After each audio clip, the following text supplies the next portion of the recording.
I'm Lieutenant Emily Carter, 26 years old, and I worked my way up from a small-town kid with no safety net to earning my commission in the U.S. military. For years, I sacrificed, working double shifts, paying my own way, and believing my parents were doing their part to help. But on the day of my graduation, when my grandfather asked if the car he'd bought me was still running, and I had no idea what he was talking about, I realized my own father had stolen $50,000 meant for me. That moment changed everything. Have you ever been betrayed or humiliated by the very people you thought you could trust? If so, tell me your story in the comments. You're not alone. Before I dive into what happened, let me know where you're tuning in from.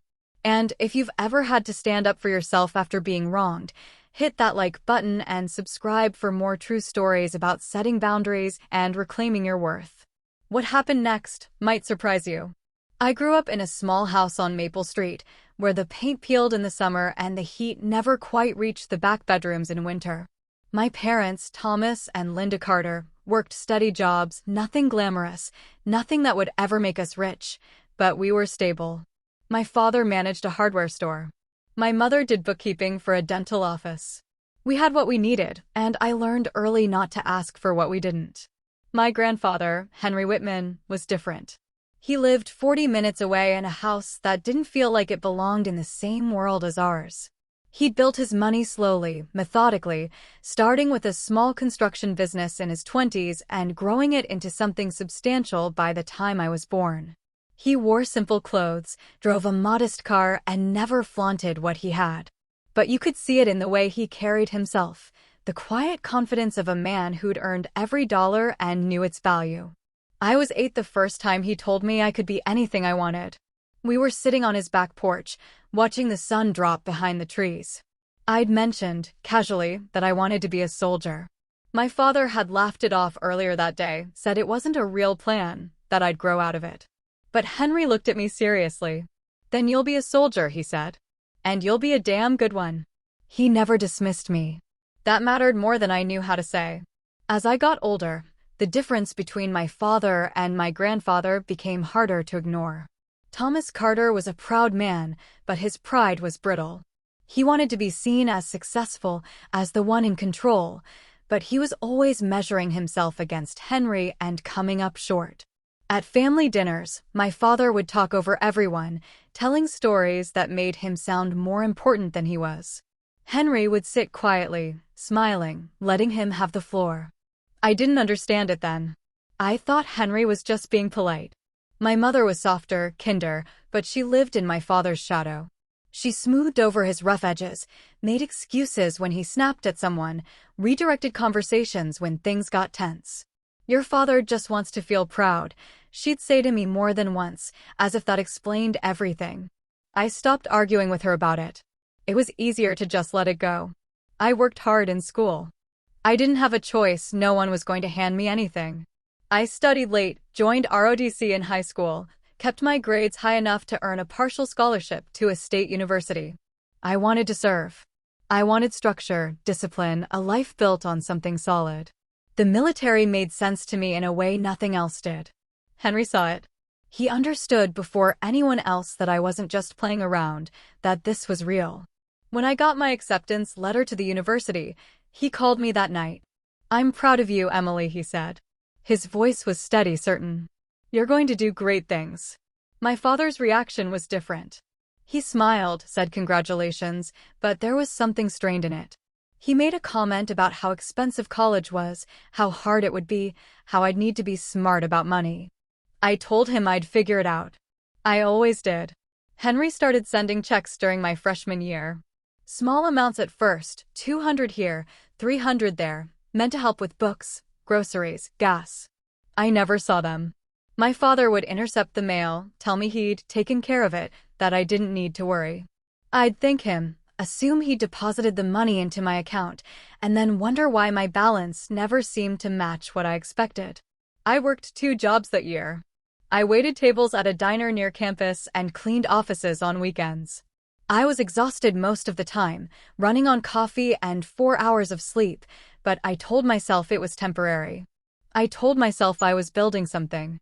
At Thanksgiving, my father sat at the head of the table and talked about how much he was doing for me, how he was helping me get through school, making sacrifices so I wouldn't have to struggle.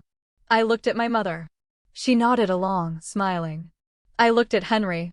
He was watching my father with an expression I couldn't quite read. Later that night, Henry pulled me aside. "You doing okay?" he asked.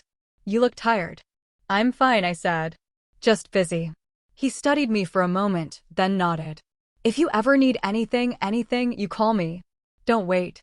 I told him I would. But I didn't. I didn't want to seem weak, didn't want him to think I couldn't handle it. I wanted to prove I could do this on my own. By my junior year, the pattern was clear. Henry would mention helping me. My father would intercept, insist he had it covered, and then I'd keep working myself to the bone while he took credit for supporting me. I started to notice the way he'd rewrite history at family gatherings, how a $20 grocery run he'd paid for would become a months-long financial rescue in his version of events. My mother never corrected him. She just smiled and changed the subject when I looked at her too long. I didn't confront it. I didn't have the energy, and part of me didn't want to believe it was as bad as it seemed. My father was proud, sure, but he wouldn't actually steal from me. He wouldn't take what Henry meant for me and keep it for himself. That didn't make sense. Then, halfway through my senior year, Henry called me. "I want to get you a car," he said. "Something reliable. You're going to need it after graduation, especially if you're heading to officer training." I told him that was too much, that I couldn't accept something like that. He laughed. "Emily, you've worked harder than anyone I know. Let me do this. You've earned it." I felt a knot in my chest, gratitude, disbelief, something close to relief. A car meant freedom. It meant I wouldn't have to borrow my roommate's beat-up sedan or take the bus to interviews. It meant one less thing to worry about. I told him yes. I thanked him. I felt, for the first time in years, like maybe things were going to get easier. A week later, my father called. "Your grandfather mentioned something about a car," he said. His tone was casual, but I could hear the edge underneath. "You don't need something flashy, Emily. That's not you. I'll handle it. Don't make a big deal out of this." I didn't argue. I was too tired to fight him, and I assumed if Henry had really bought the car, I'd know. I'd see paperwork, get a call, something. When nothing came, I figured the plan had changed. Maybe Henry reconsidered. Maybe my father talked him out of it. I didn't push. I graduated, packed my things, and moved on to the next phase. I told myself it didn't matter. I told myself I'd manage, like I always did. But somewhere in the back of my mind, a question lingered, one I didn't want to ask out loud. Where had the money gone? I finished my degree in 3.5 years, double majoring in political science and criminal justice, while maintaining my ROTC commitments. The day I graduated, my father stood in the crowd with my mother, both of them smiling, taking pictures, acting like they'd been part of the journey. Henry was there too, standing off to the side, hands in his pockets, watching me with quiet pride. He didn't need to make a scene. He never did. I went straight into officer training after graduation. The structure suited me: early mornings, clear expectations, a chain of command that made sense. I thrived in environments where effort translated directly into results. I ran faster, scored higher, pushed harder than most of the people around me. My instructors noticed. I got recommendations, earned respect, moved up. But the exhaustion didn't go away. I was still working side jobs when I could, still watching every dollar, still carrying the weight of years spent stretching too thin. I'd paid off my student loans faster than most, but it had cost me. I didn't have savings. I didn't have a safety net. I had discipline and not much else. Henry called me every few weeks. He'd ask how I was doing, if I needed anything, if the car was holding up. The first time he mentioned it, I thought I'd misheard him. "The car?" I asked. "Yeah," he said. "The one I got you last year. Is it running okay?" I hesitated. I didn't want to embarrass him, didn't want to admit I had no idea what he was talking about. "It's fine," I said. "Thank you." He sounded relieved. "Good. I'm glad it's working out." I hung up and sat there, staring at my phone. A car. He'd bought me a car. So where was it? I called my father that night. "Did Grandpa Henry buy me a car?" I asked. There was a pause. Then my father laughed, low and dismissive. He talked about it, sure. But we decided it wasn't practical. You didn't need it. I told him I'd take care of things. Take care of what things? Emily, don't make this complicated. You're fine. You're doing great. Let it go. I didn't let it go, but I didn't push either. I filed it away, added it to the growing list of things that didn't quite add up. My father's version of events never matched reality, but confronting him felt like stepping into quicksand, exhausting, pointless, something that would only pull me down. I kept my head down. I focused on my work. I told myself that whatever had happened with the car, it didn't matter. I was managing. I was fine. But I wasn't fine. I was angry. And I didn't even fully understand why.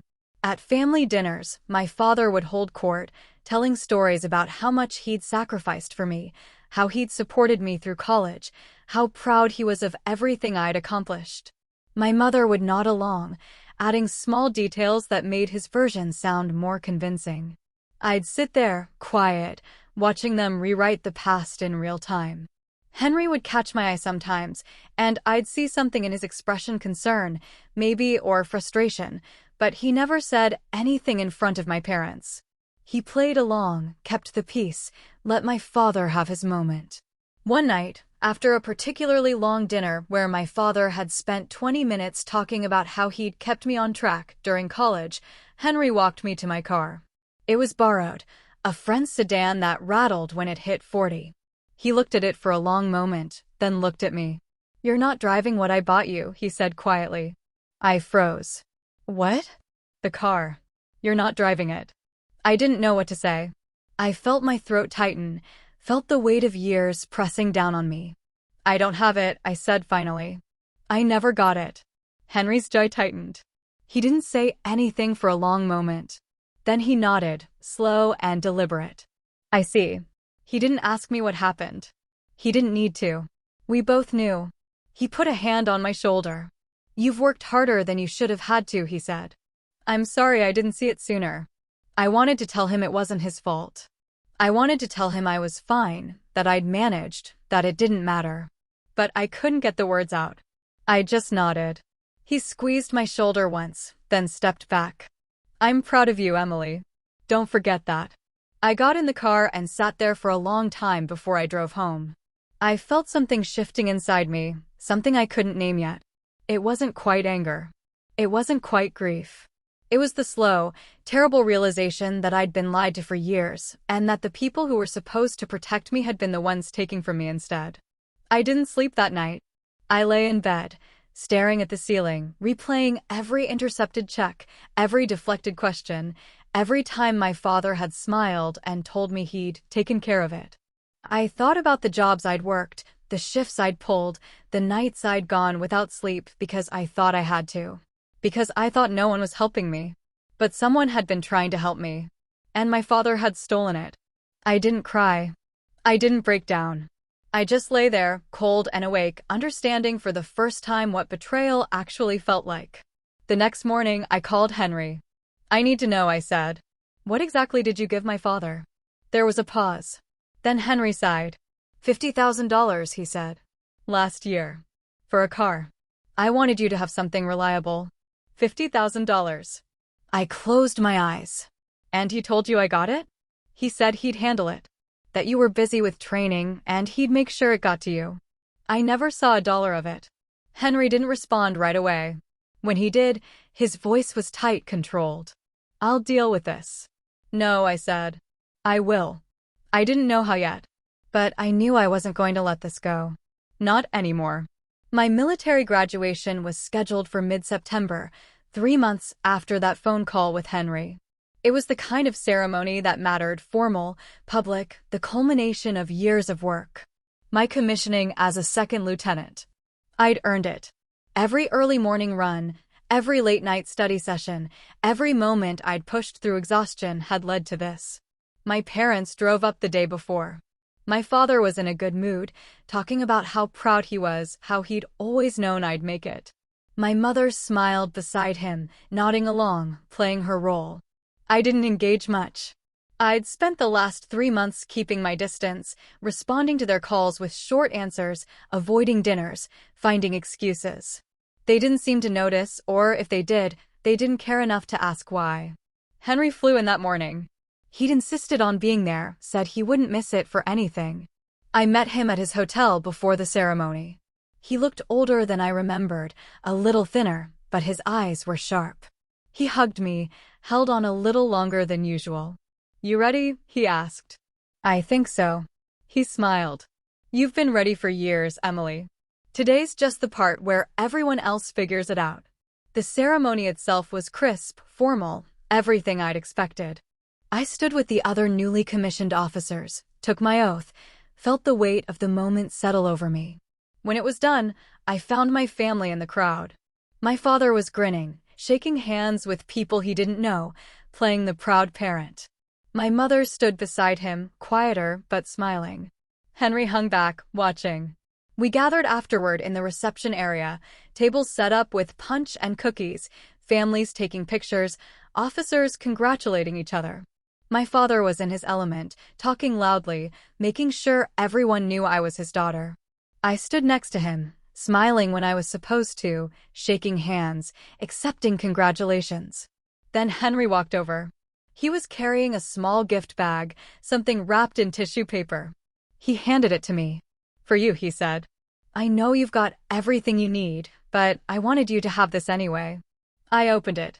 Inside was a keychain, simple, silver, with a small engraved plate that read, "Drive safe. Grandpa Henry." I looked up at him. He was smiling, but there was something careful in his expression, something deliberate. "Thank you," I said. He nodded. Then he turned to my father, his tone easy, conversational.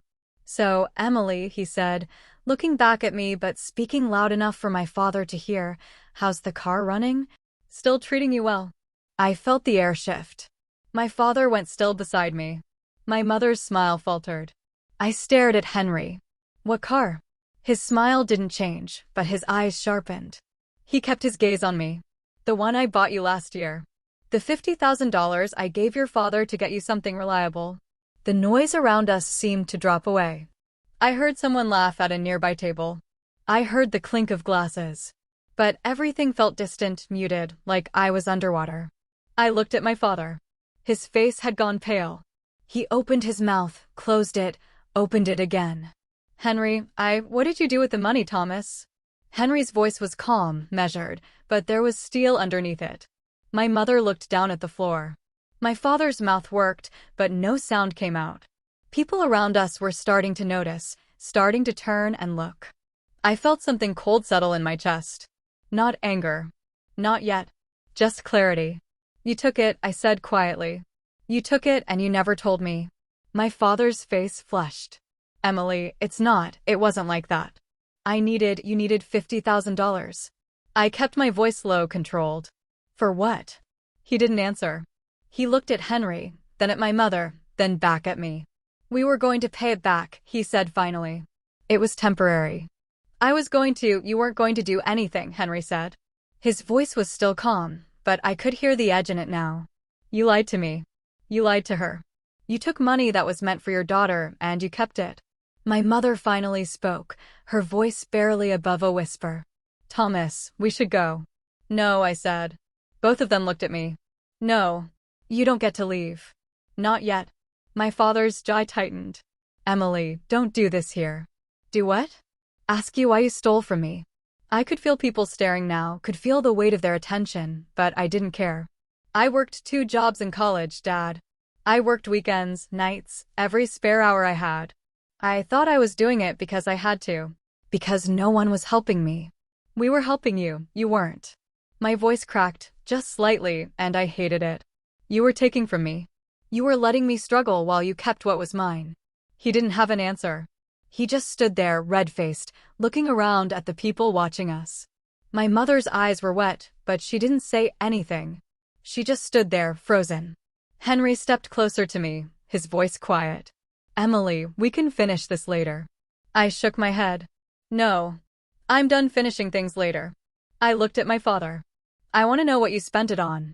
"It's complicated, it's not." He exhaled hard. rubbing his face with one hand. "Bills," he said finally. "Credit cards. The mortgage. We were behind. I thought I could fix it before you found out." "Fix it?" I stared at him. "By stealing from me?" It wasn't stealing. It was he stopped, realizing how it sounded. "It was what?" I waited. He didn't answer. I looked at my mother. She was crying now, quiet tears running down her face. I felt something crack inside me. Not sympathy. Not forgiveness. Just exhaustion. "I'm done," I said. "I'm done pretending this is normal. I'm done making excuses for you." I looked at Henry. "If you ever want to help me again, you do it directly. No one else. Just me." Henry nodded. "Done." I turned back to my parents. My father looked like he wanted to argue, to defend himself, but he didn't. He just stood there. My mother reached for my arm. "Emily, please," I stepped back. "I need you to leave." "Emily, leave." They left. I watched them walk away, my father's shoulders tight, my mother's head down. I stood there in the middle of the reception hall, surrounded by people I barely knew, and I felt nothing. No relief. No anger. Just a hollow, aching clarity. Henry put a hand on my shoulder. "You okay?" I nodded. I wasn't, but I would be. "Let's get out of here," he said. We left the reception together. Outside, the air was cool, the sun low in the sky. I stood on the steps of the building, looking out at the parking lot, at the rows of cars, at the world that suddenly felt different than it had an hour ago. "I'm sorry," Henry said. "I should have given it to you directly. I should have known." "It's not your fault." "It is. Partly." He sighed. "I wanted to help. I just didn't think He stopped, shook his head. "I didn't think he'd do that to you." I looked at him. I didn't either. We stood there for a long time, not saying anything. Finally, Henry spoke. "What do you want to do?" I didn't know. I didn't have an answer. All I knew was that something had shifted, something I couldn't take back. The relationship I'd had with my parents, the polite distance, the careful avoidance, it was over. Whatever came next would be different. It had to be. "I want to move on," I said finally. "I want to stop carrying this." Henry nodded. "Then that's what you'll do." I believed him. For the first time in a long time, I believed that things could actually change. That night, I sat alone in my apartment, replaying the confrontation over and over. I kept hearing my father's voice, we were going to pay it back, and I kept seeing my mother's face, the way she'd looked at the ground instead of at me. I wanted to feel angry. I wanted to feel righteous, justified, vindicated. But mostly I just felt tired. I called Henry around 10. He picked up on the second ring. "You doing okay?" "I don't know." I leaned back against the couch, closing my eyes. I keep thinking about all the times I could have asked. All the times I should have pushed back. "This isn't on you, Emily." "I know. But it feels like it should be." He was quiet for a moment. "Your father made a choice. He made a lot of choices. You didn't make them for him." I nodded, even though he couldn't see me. "What did he say?" "After I left?" "Not much. I told him if he ever tried something like that again, I'd make sure everyone in the family knew exactly what kind of man he was." He didn't argue. "And my mom," she cried, "asked me not to cut them off completely. I told her that wasn't my decision, it was yours." I exhaled slowly. "I don't want to cut them off. I just want them to stop lying." "That's fair." "Is it?" I opened my eyes, staring at the ceiling. "I feel like I'm being cruel." "You're being honest." "That's not the same thing." I wanted to believe him. I wanted to believe that setting boundaries wasn't the same as abandoning people. But it felt like a thin line, one I wasn't sure how to walk. Over the next few days, I avoided my parents' calls. I didn't block them. I just didn't answer. My father left 2 voicemails, one defensive, one apologetic. My mother sent a handful of texts, short and careful, asking if we could talk. I read them. I didn't respond. I started my assignment at Fort Bragg a week later. The structure helped. I had a schedule, a routine, clear expectations. I worked long hours, threw myself into the job, and tried not to think about what I'd left behind. But the weight of it stayed with me. At night, lying in bed, I'd replay the scene from the graduation over and over, the look on my father's face, the silence from my mother, the way Henry had stood beside me without flinching. 3 weeks after the confrontation, my father called again. This time I answered. "Emily." His voice was rough, strained. "Can we talk?" I didn't say anything right away. I just listened to him breathe on the other end of the line. "I know you're angry," he said. "I know I screwed up. But we're still family. That has to mean something." "It does," I said quietly. "That's why this hurts so much." He didn't respond. I could hear something in the background, a TV, maybe, or my mother moving around in the kitchen. "I'm not asking you to forgive me," he said finally. "I just want a chance to make this right." "How?" "I don't know. But I'll figure it out." Dad, stop." I closed my eyes. "You can't fix this by promising to do better. You've been promising that my whole life. I mean it this time. I'm sure you do. But I can't keep believing you just because you say the words." There was a long silence. Then he said, "So what do you want from me?" "I want you to tell the truth. I want you to stop pretending you've been supporting me when you haven't. I want you to stop taking credit for things you didn't do." I paused. "And I want you to pay Henry back." "Emily, I can't. Then we don't have anything else to talk about." I hung up. My hands were shaking. I sat there for a long time, staring at the phone, waiting for him to call back. He didn't. Henry called me that weekend. "Your father reached out," he said. "Told me you asked him to pay me back. Is that a problem?" "No. It's fair." He paused. "But I don't think he can do it. Not anytime soon." "I know. So what happens now?" I didn't have an answer. I didn't know if I wanted them back in my life, didn't know if I could trust them again. All I knew was that I couldn't keep pretending everything was fine. I couldn't keep smoothing over their mistakes just to keep the peace. "I don't know," I said finally. "I guess we'll see." Henry didn't push. He never did. "You're doing the right thing," he said. "It doesn't feel like it now, but you are." I wanted to believe him. I wanted to believe that standing up for myself wasn't the same as tearing my family apart. But I wasn't sure yet. I wasn't sure of anything. Over the next few months, my parents tried. My father called once a week, awkward and careful, asking how I was doing, telling me about work, about the house, about small things that didn't matter. My mother sent cards, birthday, holidays, random Tuesdays, each one signed with love, Mom, and nothing else. I didn't respond to most of them. I didn't know what to say. Henry stayed close. He called, visited when he could, made sure I knew I wasn't alone. He never brought up my parents unless I did, never pushed me to reconcile or to cut them off. He just listened. I started to understand, slowly, what he'd been trying to teach me all along. That boundaries weren't cruelty. That protecting yourself wasn't the same as punishing someone else. That sometimes the strongest thing you could do was refuse to carry someone else's weight. I didn't forgive my father. Not yet. Maybe not ever. But I stopped waiting for him to fix it.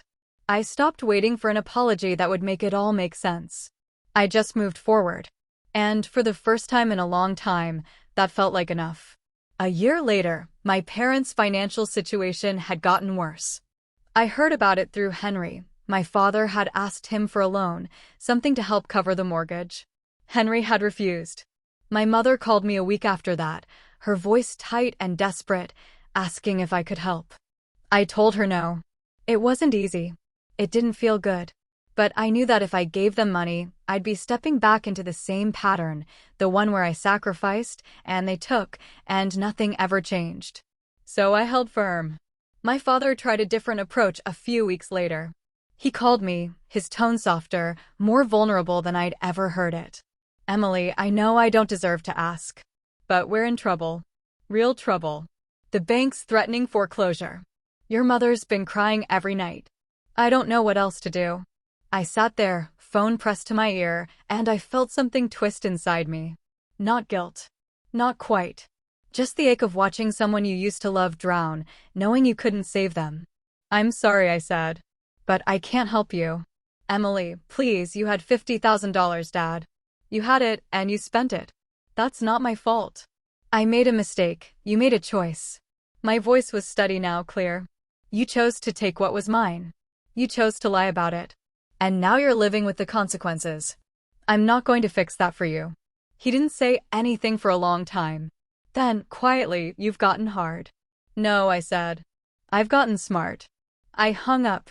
I sat there in the silence of my apartment, feeling the weight of what I'd just done. It didn't feel like victory. It didn't feel like justice. It just felt like survival. Henry called me the next day. "Your father told me you refused to help." I did. "Good." I blinked. "Good." "Emily, you don't owe them anything. Not after what they did." He paused. "I know it doesn't feel that way. I know it feels like you're being cruel. But you're not. You're protecting yourself. And that's not something you should apologize for." I closed my eyes. It doesn't feel like protecting myself. It feels like watching them fall apart. They're not falling apart because of you. They're falling apart because of choices they made. "You didn't cause this." I wanted to believe him. I wanted to believe that I wasn't responsible for fixing their mistakes. But the guilt lingered, a low hum in the back of my mind that wouldn't go away. Over the next few months, I heard updates through Henry. My parents had downsized, moved into a smaller house. My father had taken a second job. My mother had stopped sending cards. They were managing, barely, but they were managing. I didn't reach out. I didn't check in. I just kept moving forward, focusing on my career, on building the life I'd always wanted. I got promoted to first lieutenant 6 months ahead of schedule. I earned commendations, respect from my peers, recognition from my superiors. People started to see me the way Henry always had, as someone capable, someone strong. And slowly, the guilt started to fade. Not completely, but enough. I ran into an old family friend at a coffee shop one afternoon. She asked how my parents were doing, and I told her the truth, that we weren't really in contact. She looked surprised, a little uncomfortable. "That's hard," she said. "Family's important." "It is," I agreed. "But so is self-respect." She didn't know what to say to that. Neither did I, really. But I meant it. That night, I called Henry. "Do you think I'm doing the right thing?" I asked. "I think you're doing the only thing you can do," he said. "You're protecting yourself. You're refusing to let them take from you again. That's not wrong, Emily. That's survival. It doesn't feel like enough. It is." His voice was firm, certain. "You don't owe them forgiveness. You don't owe them a second chance. You don't owe them anything." I nodded, even though he couldn't see me. "Thank you." "For what?" "For believing me. For not making me feel crazy." "You're not crazy," he said. "You're just finally seeing things clearly." I hung up and sat there, staring at the wall, and I realized he was right. For the first time in my life, I wasn't making excuses for my parents. I wasn't rewriting their behavior to make it easier to accept. I was just seeing them for who they were: flawed, selfish, human. And I was choosing not to carry their weight anymore. 2 years after the confrontation at my graduation, my mother reached out. It was a short email, carefully worded, asking if we could meet for coffee. No drama, no demands. Just a request. I thought about it for a week before I responded. Part of me wanted to ignore it, to let the distance stay intact. But another part of me, smaller, quieter, wanted to see if anything had changed. We met at a cafe near the base. She was already there when I arrived, sitting at a corner table, hands wrapped around a mug. She looked older, thinner, tired. I sat down across from her. "Hi, Mom." "Hi, Emily." Her voice was soft, tentative. "Thank you for coming." I nodded. I didn't know what to say. She looked down at her coffee. "I know I don't deserve your time. I know I've hurt you. But I wanted to tell you." She stopped, her voice catching. "I wanted to tell you I'm sorry." I watched her. She was crying, quiet tears slipping down her face. I didn't reach for her. I didn't comfort her. I just waited. "I should have stood up to your father," she said. "I should have told you the truth. I should have." She shook her head. "I should have done a lot of things. And I didn't. And I'm sorry." I took a breath. "Why didn't you?" "Because I was scared. Because I didn't want to admit what he'd done. Because I thought if I just kept quiet, it would go away." She looked up at me, her eyes red. "I was wrong. And I know that doesn't fix anything. But I needed you to know." I sat there, feeling the weight of her words settle over me. It wasn't enough. It didn't undo the years of lies, the stolen money, the betrayal. But it was something. Where's Dad? I asked. He didn't come. He wanted to, but she hesitated. I told him not to. I told him you needed to hear from me first. I nodded. Is he still angry? No. He's ashamed. He won't admit it, but I can see it. She paused. We're not in a goody place, Emily. Financially, emotionally. But we're managing. And I'm not asking you to fix that. I just wanted you to know that I see what we did. I see what I did. And I'm sorry. I looked at her for a long moment. She looked smaller than I remembered, worn down by years of enabling and avoiding. I didn't feel anger anymore. I didn't feel much of anything except a dull, distant sadness. I appreciate you saying that, I said finally. But I need you to understand something. I'm not going to pretend it didn't happen. I'm not going to go back to how things were. I know. And I'm not going to help you financially. Not now. Maybe not ever. She nodded, wiping her eyes.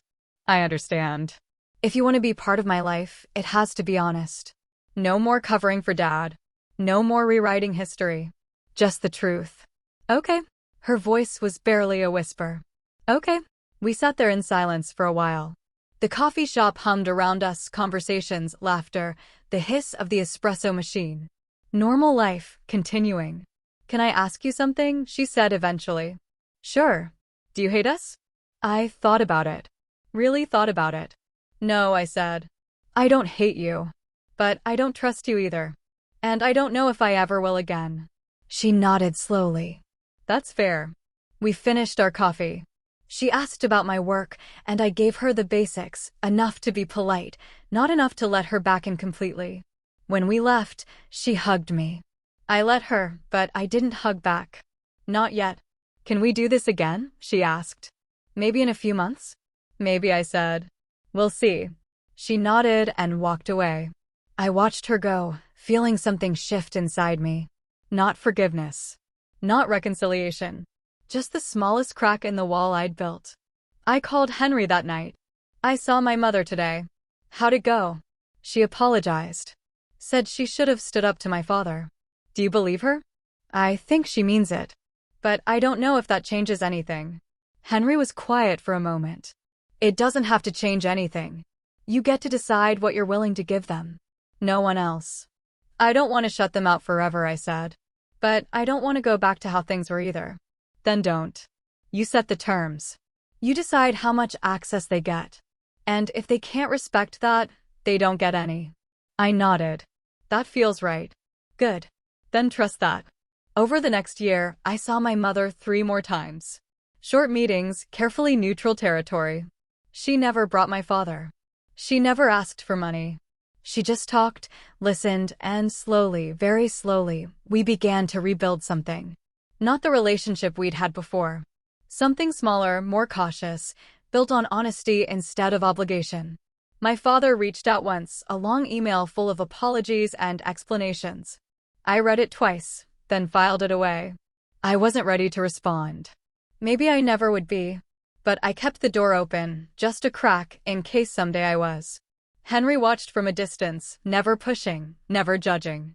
He just let me figure it out at my own pace. And that was the greatest gift he could have given me, the space to decide for myself what forgiveness looked like, if it existed at all. 3 years after the confrontation, I stood at another ceremony, this time a promotion to captain. It was smaller than my commissioning, more subdued, but it mattered just as much. I'd earned it through hard work, through proving myself again and again in a system that didn't hand out recognition lightly. Henry was there, sitting in the front row, his face lined with pride. My mother was there too, sitting toward the back alone. I'd invited her a month before, told her she could come if she wanted. She'd accepted quietly, gratefully, without asking if my father could join. She was learning. After the ceremony, Henry hugged me. Captain Carter, he said, smiling. Has a nice ring to it. Thanks, Grandpa.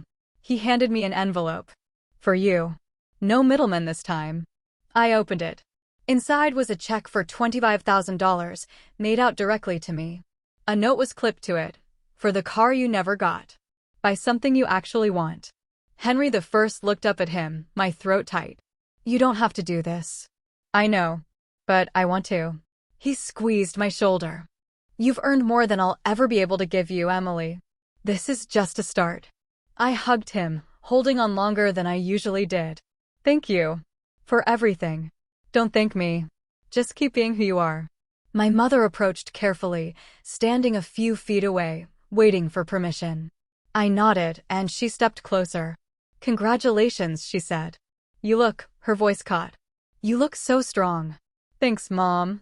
She glanced at Henry, then back at me. Your father wanted me to tell you he's proud. He knows he can't be here, but he wanted you to know. I nodded. I didn't know what to say to that. Part of me wanted to tell her it didn't matter, that his pride meant nothing after what he'd done. But another part of me, smaller, quieter, appreciated her telling me. It wasn't much. But it was honest. How is he? I asked.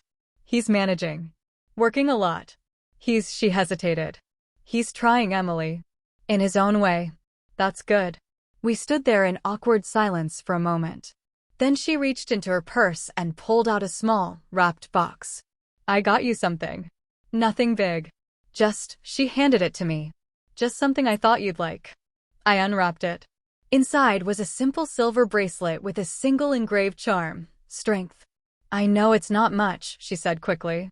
But I saw it and I thought of you. You've always been the strongest person I know. I looked at her. She was crying again, but trying to hide it. I slipped the bracelet on. Thank you, Mom. I love it. She smiled, relieved, and stepped back. I'll let you get back to your friends.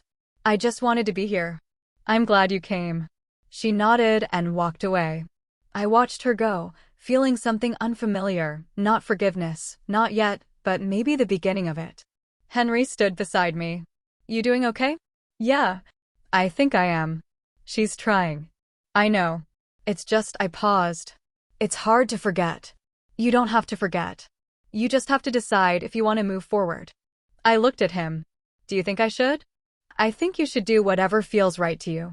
Not to me. Not to them. To you. I nodded. That was the answer I needed.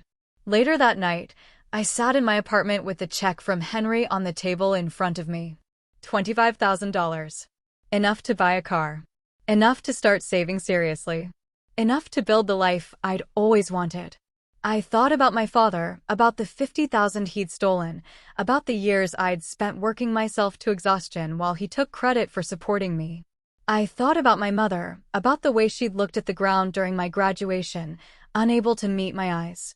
And I thought about where I was now, Captain Emily Carter, respected, independent, strong. I'd built this life without them. I'd built it despite them. And that was something no one could take from me. I picked up my phone and texted Henry, "Thank you. I'm going to buy something practical. Maybe a Honda." He responded a minute later, "Your choice. Just make sure it's reliable. You've got places to go." I smiled. He was right. I did have places to go. And for the first time in my life, I knew I'd get there on my own terms. 5 years after the betrayal, I'd built a life I was proud of. I'd been promoted to major, had commanded a company, earned respect from people who didn't hand it out easily. I'd bought a house, paid off my student loans, started saving for retirement. I'd built something solid, something that couldn't be taken from me. Henry was still a constant presence. He'd slowed down a little, moved into a smaller place, but he was sharp as ever. We talked once a week, saw each other every few months. He never brought up my parents unless I did, never pushed me toward reconciliation or away from it. He just let me figure it out. My mother and I had settled into a cautious rhythm. We met for lunch every few months, kept the conversations light, avoided topics that might reopen old wounds. She never asked for money. She never made excuses for my father. She just showed up, consistently, quietly, and slowly earned back tiny pieces of trust. My father was a different story. I'd seen him twice in 5 years, once at a family funeral, once at a birthday party for a cousin. Both times, we'd been polite, distant, careful. He tried to talk to me at the birthday party, pulled me aside and told me he was sorry, that he'd made mistakes, that he hoped someday I could forgive him. I'd looked at him and said, maybe someday. But I didn't know if I meant it. He'd aged badly. The years had worn him down, too much work, Too much stress, too much pride with nowhere to put it. He looked smaller than I remembered, less certain. Part of me felt sorry for him, but most of me just felt tired. I didn't hate him. I didn't even really think about him most days. He'd become a distant figure, someone I used to know, someone who'd hurt me once and never quite figured out how to make it right. Henry called me one evening in late October. His voice sounded different, tight, strained. "Emily, I need to tell you something." My stomach dropped. "What's wrong?" "I'm sick. Cancer. Pancreatic." He said it matter-of-factly, like he was telling me about the weather. "They caught it late. Treatment's an option, but the odds aren't great." I sat down, my legs suddenly unsteady. "How long have you known?" "A few weeks. I wanted to be sure before I told you." "Grandpa, I'm okay, Emily. I've had a good run. Longer than most. I'm not scared." But I was. I felt something crack inside me, something I'd been holding together for years. "What can I do?" "Just keep being you. Keep building your life. That's all I've ever wanted." We talked for another hour. He told me about the treatment plan, about his will, about practical things that needed handling. He was calm, organized, prepared. That was Henry, always prepared. When we hung up, I sat in the dark of my living room and cried. Not for the years I'd lost with my parents. Not for the money that had been stolen.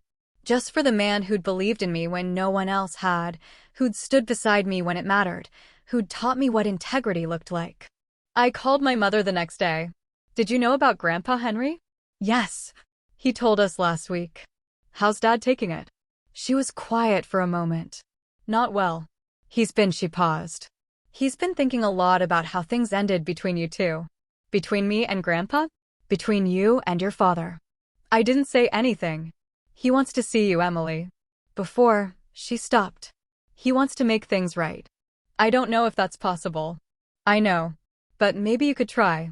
I thought about it. I thought about my father, aging and worn down, carrying the weight of what he'd done. I thought about Henry, facing the end with the same quiet dignity he'd shown his whole life. And I thought about myself, what I wanted, what I needed, what I could live with. "I'll think about it," I said finally. "That's all I'm asking." 2 weeks later, I drove to my parents' house. It was smaller than the one I'd grown up in, a modest ranch style in a quiet neighborhood. My father was in the garage when I arrived, organizing tools, pretending he hadn't been waiting for me. "Emily." He straightened, wiping his hands on his jeans. "Thanks for coming." I nodded. We stood there awkwardly for a moment, then he gestured toward the house. "You want to come in?" "I'm fine out here." He nodded, accepting that. We sat on the porch steps, side by side, not quite touching. "Your mother said Henry's sick," I said. "Yeah, it's bad." His voice was rough. "I've been thinking about him a lot."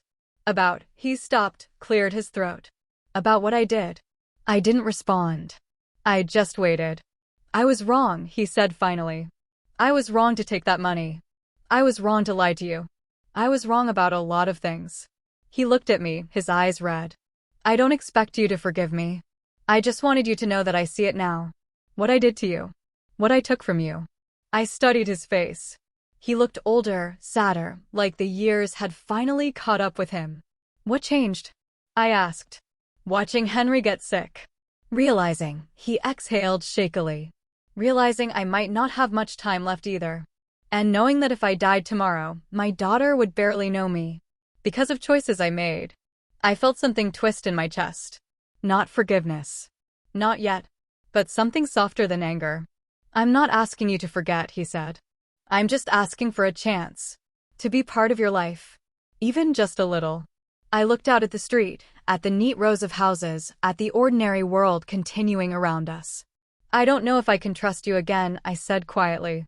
"I don't know if I want to." "I know. But I'm willing to try. Slowly. On my terms." He nodded, relief washing over his face. "That's more than I deserve." "Probably," I agreed.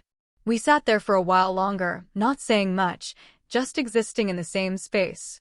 It wasn't forgiveness. It wasn't reconciliation. It was just a door, opened a crack, letting in the smallest sliver of light. When I left, my father hugged me.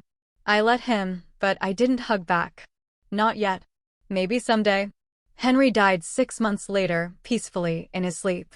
I was with him the night before, sitting beside his bed, holding his hand. He was weak but lucid, his mind still sharp even as his body failed. "I'm proud of you," he said, his voice barely a whisper. "You know that, right?" "I know, Grandpa. You built a good life.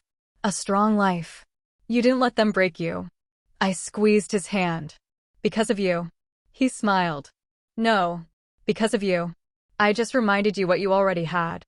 We sat in silence for a while. Then he said, "Your father came by yesterday." I looked up surprised. "He did?" "Yeah. We talked. Made peace, I think.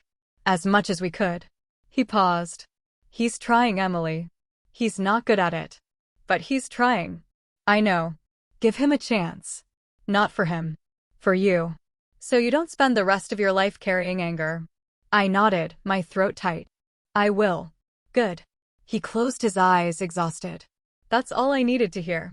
He died the next morning. I got the call from the hospice nurse at 6 a.m. I didn't cry right away. I just sat there, feeling the weight of his absence settle over me like a blanket. The funeral was small, dignified, exactly what Henry would have wanted. My parents were there, sitting quietly in the back. My father cried during the eulogy. My mother held his hand. I stood at the front, watching them, and I felt something shift inside me, not forgiveness, not completely, but understanding. They were flawed, broken people who'd made terrible choices. But they were also human. And they were trying. After the service, my father approached me. His face was red, his eyes swollen. "I'm sorry," he said.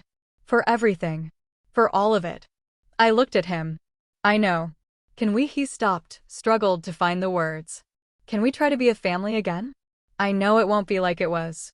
But maybe something." I thought about Henry, about his final words, about the life I'd built without bitterness. "Yeah," I said. "Maybe something." He nodded, relief flooding his face. My mother joined us, and the three of us stood there in the parking lot of the funeral home, trying to figure out what came next. It wasn't a perfect ending. It wasn't a happy reunion. But it was honest. And for the first time in a long time, that felt like enough. A year after Henry's death, I stood in my office at the base, looking at the photo on my desk. It was from my commissioning ceremony, me in uniform, Henry beside me, both of us smiling. He'd given me that photo a week after the confrontation with my parents, told me to keep it as a reminder of who I was. I'd kept it. Through every move, every promotion, every difficult moment. It sat on my desk, a constant presence, a reminder that I'd earned everything I had. My parents and I had settled into something resembling a relationship. We had dinner once a month, kept conversations light, avoided the past unless it was necessary. My father was different now, quieter, humbler, less interested in being right than in being present. My mother was warmer, more open, willing to admit when she was wrong. It wasn't perfect. There were still moments of tension, still old wounds that flared up unexpectedly. But we were managing. We were trying. I'd used part of Henry's inheritance to set up a scholarship fund in his name, money for young women pursuing military careers who needed financial support. It felt right, felt like a way to honor what he'd done for me by helping others the way he'd helped me. My father had asked, cautiously, if he could contribute. I'd said yes. It was a small amount, nothing compared to what Henry had given, but it was something. A gesture. An acknowledgement. I'd also finally bought a car with the money Henry had given me, a sensible sedan, nothing flashy, exactly what he would have recommended. Every time I drove it, I thought of him. Every time I started the engine, I remembered his words, "You've got places to go." He'd been right. I did have places to go. And I'd gotten there on my own terms, with my own strength, built from the ground up. One evening, my father called. "Emily, can I ask you something?" "Sure. Do you think you'll ever forgive me?" "Really forgive me?" I thought about it. I thought about the years of anger, the betrayal, the slow, painful process of rebuilding trust. "I don't know," I said honestly. "Maybe. Someday. But it doesn't matter as much as it used to." "What do you mean?" "I mean I've stopped waiting for an apology that makes it all okay. I've stopped needing you to fix it. I've just moved on. He was quiet for a long moment. That's probably the best I can hope for. Yeah, probably. We talked for a few more minutes, then said goodbye. I hung up and sat there, looking at Henry's photo, and I realized something. I'd spent so long focused on what my parents had taken from me that I'd almost missed what I'd gained: strength, independence, clarity about who I was and what I deserved. The betrayal had hurt. It had changed me, but it hadn't broken me. If anything, it had made me stronger. I thought about the lieutenant I'd been 5 years ago, exhausted, overworked, desperate to prove herself.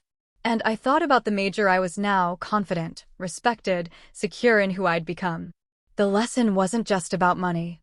It was about boundaries. My father had thought taking from me kept him in control. But all it did was prove that strength comes from standing firm, even when it means standing alone. I'd stood alone. And I'd built something worth keeping. I picked up my phone and texted my mother, "Dinner next week?"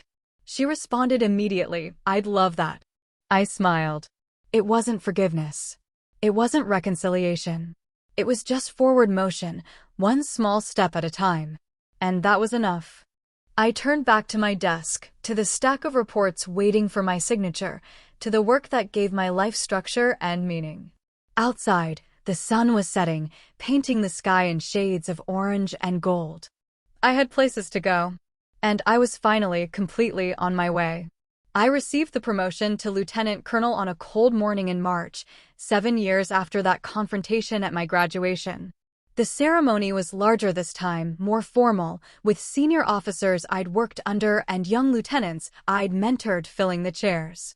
I stood at attention as the colonel read my commendation, listing achievements that felt both mine and somehow separate from me: awards, successful operations, leadership evaluations that used words like exemplary and distinguished.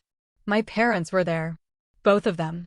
Sitting together in the middle section, dressed carefully, my father in a suit I'd never seen before, my mother with her hair done professionally. They looked nervous, like they weren't sure they belonged. Maybe they weren't. But they'd come. That counted for something. After the ceremony, my father approached first. He'd learned to wait, to let me set the pace. "Congratulations, Lieutenant Colonel Carter." He said my rank carefully, with respect, like he was trying the words out for the first time. "Thanks, Dad. Your mother and I are really proud." He paused, glancing back at her. "We know we don't have the right to be, but we are." I looked at him. The years had continued to wear him down. His hair was completely gray now, his shoulders slightly stooped. But there was something different in his eyes, something clearer, less defensive. "You have the right," I said. "You're my father. That doesn't go away." His eyes got wet. He nodded quickly, looking away. "I appreciate that." My mother hugged me, held on just a little longer than usual. "You look so official," she said, smiling. "So important." "I'm just doing my job." "No." She pulled back, looking at me seriously. "You're doing more than that. You're doing what you always said you'd do. You're being exactly who you wanted to be." We went to lunch afterward, the three of us, at a restaurant near the base. It was easier than it used to be. The silences weren't as heavy. The conversations didn't require as much careful navigation. We talked about my next assignment, about their plans to finally take a vacation, about small, normal things that families discuss. My father ordered coffee, stirred it slowly, then looked up at me. "I've been going to therapy," he said suddenly. "For about 2 years now." I set down my fork. Yeah, your mother suggested it. After Henry died, after he stopped, cleared his throat. After I realized how much I'd screwed up. I needed help figuring out why I did what I did. "And did you?" "Figure it out." He nodded slowly. "Some of it. Not all of it. But enough to know that it was never about you. It was about me feeling like I wasn't enough. Wasn't successful enough. Wasn't important enough. Your grandfather cast a big shadow, and I spent my whole life trying to step out of it by tearing other people down." He looked directly at me. "Including you. Especially you." My mother reached over and took his hand. He squeezed it, grateful for the anchor. "I'm not asking you to feel sorry for me," he continued. "I'm just telling you because I want you to know I'm trying to understand it." So I don't, his voice cracked slightly. So I don't keep hurting people. I sat there, processing. This was the most honest he'd ever been with me. The most vulnerable. I appreciate you telling me that, I said finally. I've also been paying Henry back. What I owe him. Owed him. He corrected himself, acknowledging the past tense. I set up a payment plan with the estate. It'll take me years, maybe the rest of my life, but I'm doing it. $50 a month. It's not much, but it's something, I said. It's something, he agreed. We finished lunch. When the check came, my father reached for it. I let him. It was a small thing, symbolic, but I could see it mattered to him. In the parking lot, before we parted ways, my mother pulled me aside. Thank you, she said quietly. For what? For giving us another chance. For not shutting us out completely. I know we didn't deserve it. I thought about Henry, about his final words to me. About giving my father a chance not for him, but for me. So I wouldn't carry anger forever. Everyone deserves a chance to do better, I said. As long as they're actually trying. We are, she said. I promise we are. I hugged her. This time I hugged back. That night, alone in my quarters, I pulled out the box I kept in my closet. Inside were things from Henry, letters he'd written me over the years, the photo from my commissioning, the keychain he'd given me at my graduation. I ran my thumb over the engraving, "Drive safe. Grandpa Henry." I thought about the car I'd never gotten, about the $50,000 that had set everything in motion. If my father hadn't stolen it, would things be different? Would I have a relationship with my parents that wasn't built on the bones of betrayal and slow, painful reconstruction? Maybe. Maybe not. But I realized something sitting there, surrounded by memories of the man who'd believed in me most. The betrayal had hurt.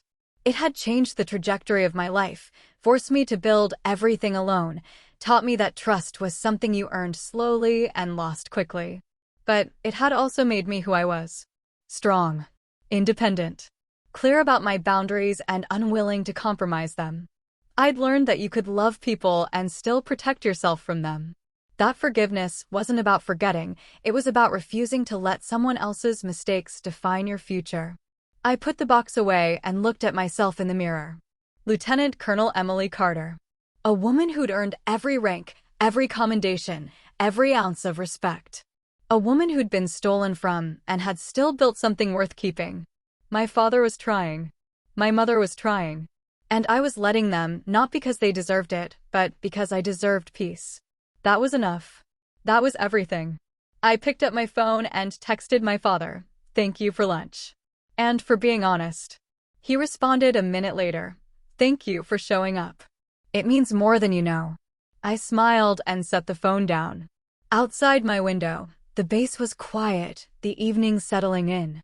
Tomorrow, I'd start preparing for my new assignment.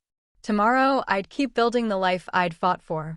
But tonight, I just sat with the peace of knowing I'd survived the worst thing my family had done to me and come out stronger on the other side. Thanks for watching. If this hit close to home, tap like and subscribe for more real stories about boundaries, family, and self-respect. Question for you. Have you ever discovered a hidden betrayal, money, credit, or support that never reached you? If you confronted it, how did your family respond? What boundary would you set today if you knew no one would guilt you for it? Should parents ever be given a second chance after financial betrayal? Why or why not? And for the grandparents out there, what's the best way to help directly without middlemen? Share your answers in the comments and tell me where you're watching from. Your story might help someone else draw their line.